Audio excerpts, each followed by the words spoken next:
Assalamualaikum warahmatullahi wabarakatuh.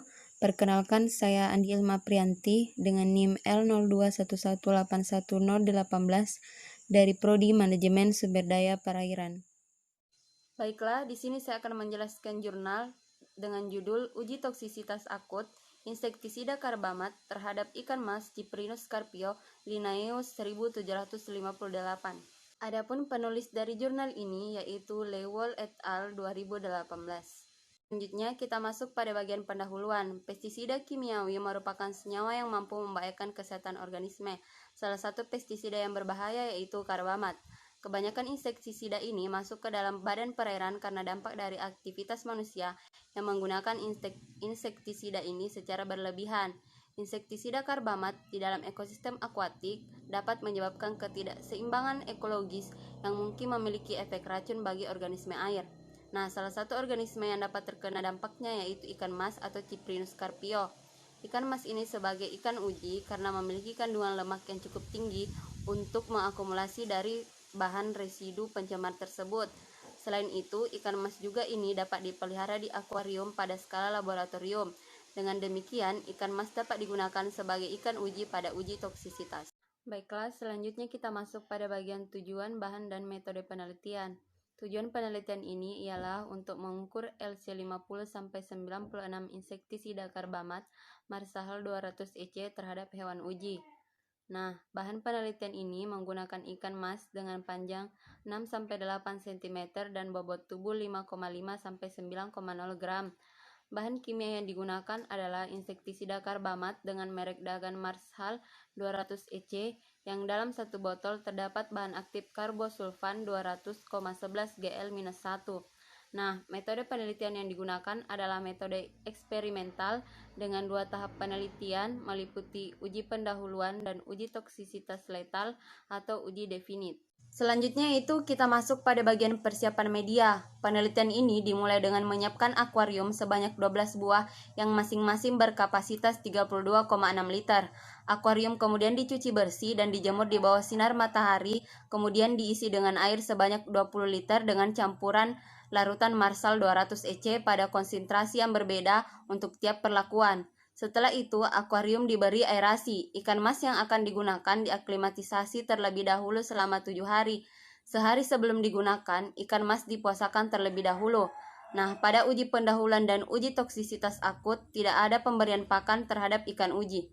Selanjutnya itu kita masuk pada bagian uji pendahuluan. Nah, pada tahap ini menggunakan metode range finding test, yaitu penentuan dosis konsentrasi insektisida berdasarkan pada metode logaritmik berbasis 10, yaitu kontrol 0 mgl pangkat minus 1, A sama dengan 10 pangkat minus 2 mgl pangkat minus 1, B sama dengan 10 pangkat minus 1 mgl pangkat minus 1, C sama dengan 10 mgl pangkat minus 1, D sama dengan 101 mgl pangkat minus 1, dan E sama dengan 102 mgl pangkat minus 1 dengan masing-masing volume media uji sebesar 20 liter.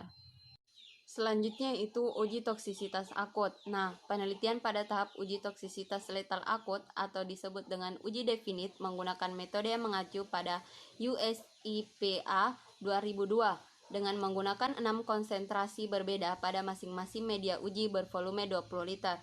Nah, selama penelitian uji pendahuluan hingga uji toksisitas akut atau uji definit, media uji diberi aerasi. Pada uji toksisitas akut atau uji definit dilakukan ulangan sebanyak 2 kali. Nah, selama uji toksisitas letal berlangsung, parameter utama yang diamati ialah persentase kematian ikan selama 96 jam. Parameter pendukung yang diamati meliputi suhu, oksigen terlarut, dan pH.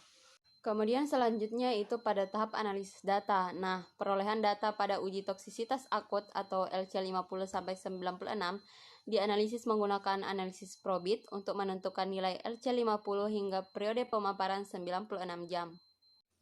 Baik, selanjutnya kita masuk pada bagian hasil dan pembahasan. Nah, di sini yang pertama kali dibahas yaitu kondisi kualitas air pada media uji. Nah, pengukuran parameter fisik dan kimiawi perairan dalam penelitian ini dilakukan secara langsung. Pengukuran kualitas air dilakukan pada saat awal dan akhir penelitian. Parameter yang diukur secara langsung meliputi suhu air, oksigen terlarut, dan pH. Untuk hasil pengukuran variabel fisik dan kimiawi air pada media pemeliharaan selama penelitian dapat dilihat pada tabel yang sudah disajikan pada slide. Selanjutnya itu kita masuk pada bagian kedua, yaitu uji pendahuluan. Nah, pada uji pendahuluan ini dibagi menjadi 6 perlakuan berdasarkan metode logaritmik berbasis 10. Untuk data mortalitas ikan uji selama uji pendahuluan dapat dilihat pada tabel yang sudah tersaji pada slide. Untuk nilai ambang batas bawah atau N yakni 100 mgl pangkat minus 1 karena konsentrasi tersebut tidak menyebabkan kematian pada hewan uji selama periode pemaparan hingga jam ke-48. Dan untuk nilai ambang batas atas atau N adalah 101 mgl pangkat minus 1 karena konsentrasi tersebut menyebabkan sebanyak 100% hewan uji mati dalam waktu 24 jam. Selanjutnya itu kita masuk pada bagian ketiga, yaitu uji toksisitas akut atau LC50-96. Untuk konsentrasi yang digunakan pada penelitian ini berasal dari perhitungan logaritma pada uji pendahuluan. Nilai ambang batas bawah yaitu 100 mgl pangkat minus 1 dan nilai ambang batas atas yaitu 101 mgl pangkat minus 1. Nah, untuk data mortalitas ikan uji pada uji toksisitas akut secara kumulatif dapat dilihat pada tabel yang sudah disajikan pada slide. Adapun kesimpulan dari penelitian ini yaitu nilai toksisitas akut atau LC50-96 insektisida karbamat Marsahal 200 EC berbahan aktif karbosulfan pada ikan mas sebesar 1,68 mgl pangkat minus 1. Nah, insektisida dengan nilai toksisitas akut tersebut dapat dikategorikan sebagai toksikan dengan daya racun yang tinggi.